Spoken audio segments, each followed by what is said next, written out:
लेकिन ये जो मिडिल क्लास मनी ट्रैप है, इस हाँ, साइकिल से बाहर कैसे निकलेगा मिडिल क्लास? तो आपको इनसिक्योरिटी को बाहर फेंकना पड़ेगा ना। आप क्यों ट्रैप में हैं? क्यों? एक छोटा सवाल चलते चलते कि सेविंग्स अकाउंट कितने रखने चाहिए इंसान को? कोई लिमिट नहीं है। अपना जो अकाउंट है वो जॉइंट अकाउंट रखें या फिर सेपरेट बजट रखें? दोनों मिलके एक बजट बनाना चाहिए और दोनों को इसमें दोनों।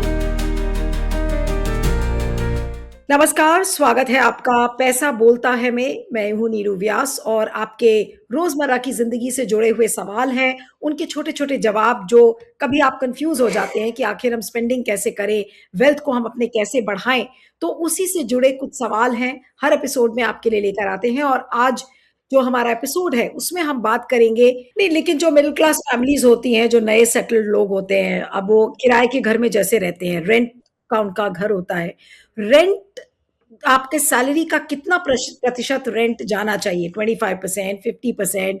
और आपका इस पर क्या ये ओपिनियन है बहुत। और क्या देंगे आप? हाँ, जी। मेरा ओपिनियन ये है कि अगर आपके पास 1 लाख का तनख्वाह है तो आप 25-30 हज़ार रुपया रेंट में स्पेंड कर सकते हो।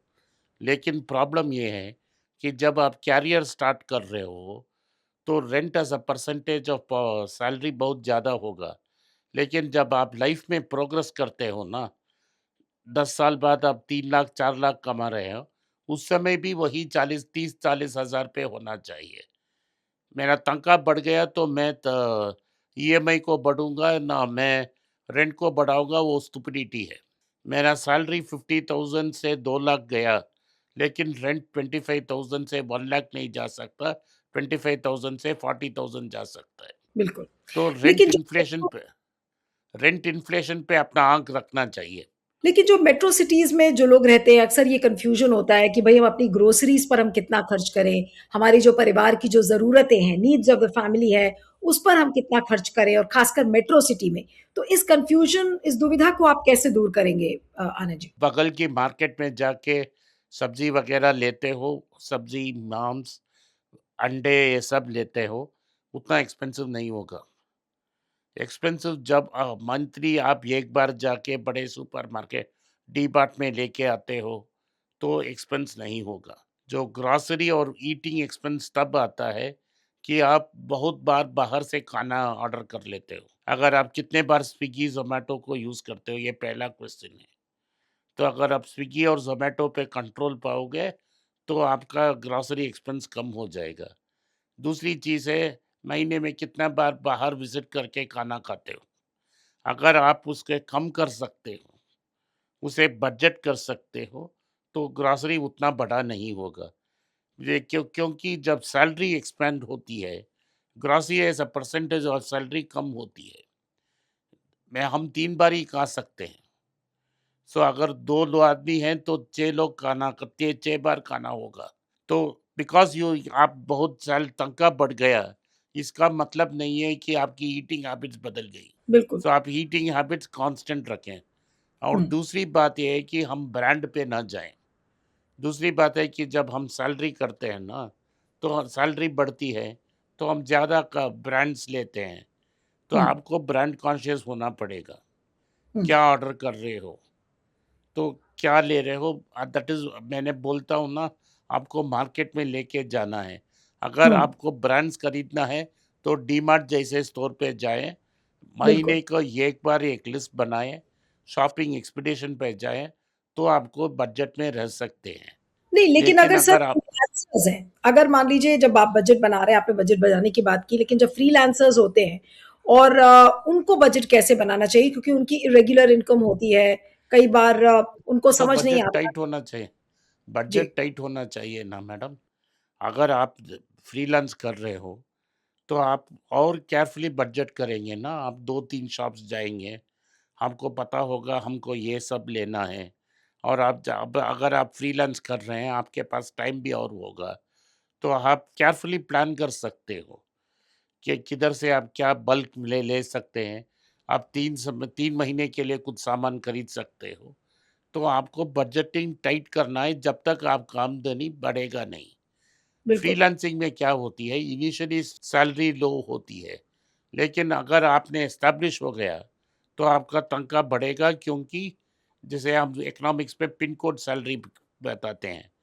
हुँ, क्या है कि अगर आप ये एक प्लम्बर चेन्नई में काम करता है, उसका उस जॉब के लिए ₹1000 मिलेगा। वही जॉब अगर वो बॉम्बे में करता है, उसको 2000-3000 मिलेगा।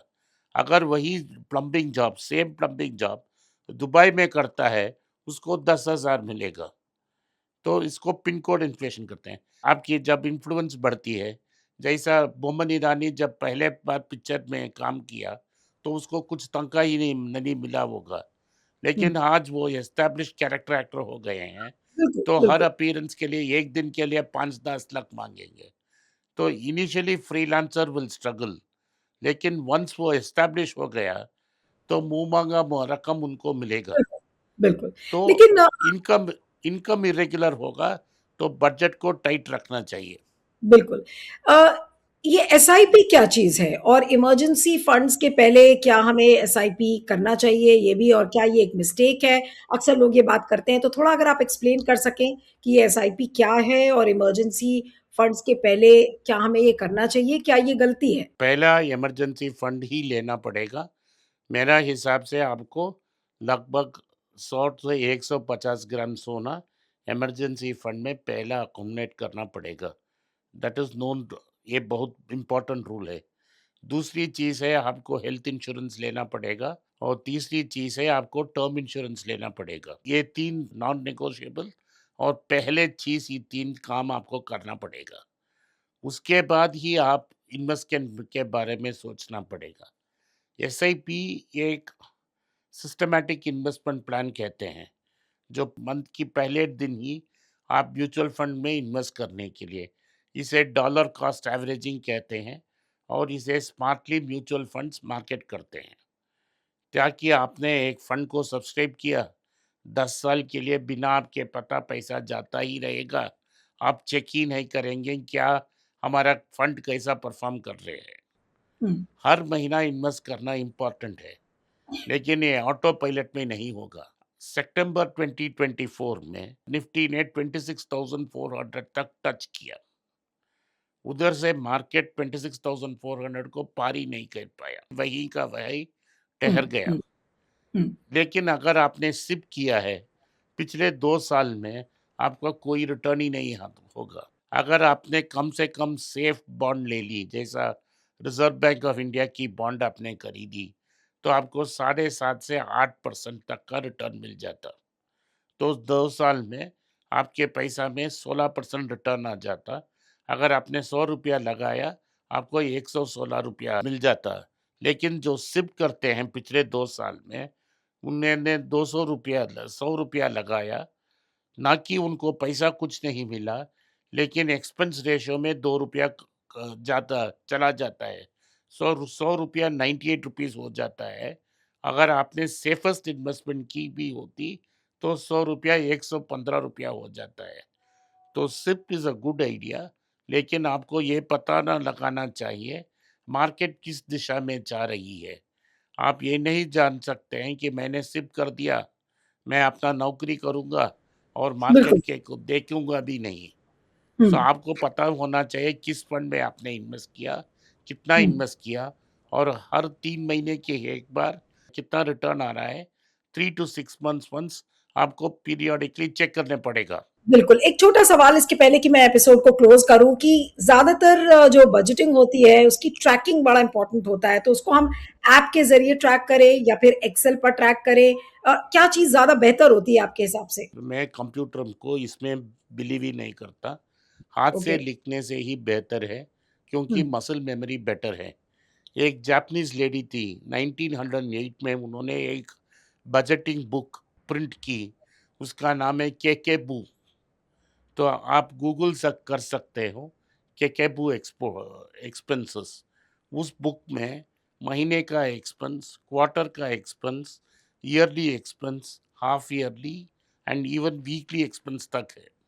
आप केकेबू बुक को अमेज़न में ऑर्डर कर सकते हो और उसे हाथ से फ़िल कर सकते हो और जी। हर महीने आप अपना पेंसिल लें और टिक करें कि आप ठीक-ठाक बजट से हुँ, प्लान तक जा रहे हैं। आपकी जो इनकम प्लान आ रही है, वो ठीक आ रही है, वो हुँ, एक्सपेंस जा रही है, वो भी ठीक से जा रही है।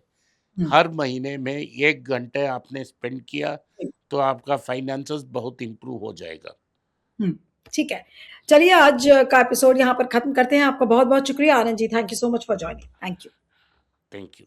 अगर आप मुझसे संपर्क करना चाहते हैं, नीचे दिए गए ईमेल में मेल भेजें। मेरी टीम आपके साथ संपर्क करेगी और मदद भी करेगी।